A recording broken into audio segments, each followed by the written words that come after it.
Il y a peu Hugo Lloris a annoncé prendre sa retraite. Revenait donc à l'entraîneur des Bleus, Didier Deschamps, de désigner son successeur à la tête de l'équipe nationale de football. L'entraîneur a tranché et désigné Kylian Mbappé. Une décision qui ne fait pas l'unanimité sur la planète foot. Il y a quelques semaines de cela, le capitaine des Bleus Hugo Lloris a annoncé prendre sa retraite des compétitions internationales.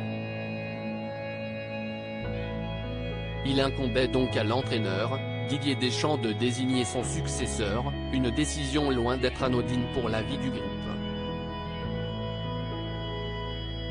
Trois noms se détachaient alors, celui de Raphaël Varane, considéré comme l'héritier naturel.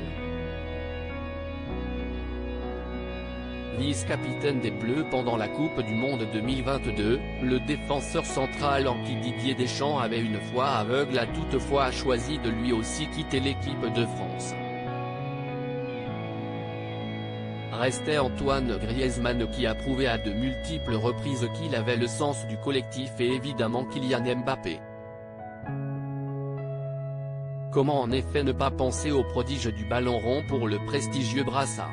Ce lundi 20 mars, dans la soirée, après une journée à Clairefontaine pour les Bleus, l'équipe a annoncé que le sélectionneur avait tranché et propulsé le prodige de 24 ans, à la tête de l'équipe de France. Une nouvelle accueillie avec enthousiasme par de nombreux fans, mais qui ne fait toutefois pas l'unanimité. Collectif en avant? Sur le compte Instagram officiel de l'équipe de France de football, en légende du cliché qui annonce la nomination de Kylian Mbappé, les langues se sont déliées. Kylian est un moteur pour l'équipe, mais Antoine est collectif. L'un comme l'autre mérite, mais j'aurais choisi Griezmann en tant que capitaine.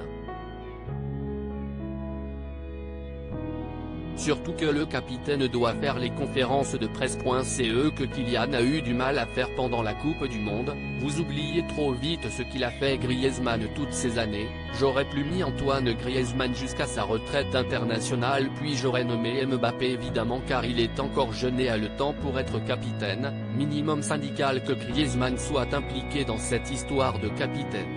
Plus de 10 ans en bleu, ça aurait dû être lui, n'importe quoi.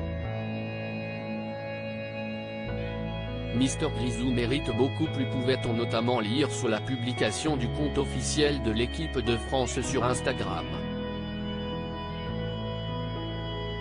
Ne reste plus à Kylian Mbappé qu'à prouver à Antoine Griezmann, qui serait déçu et touché par ce choix de Didier Deschamps, selon Le Figaro, que l'entraîneur a eu raison.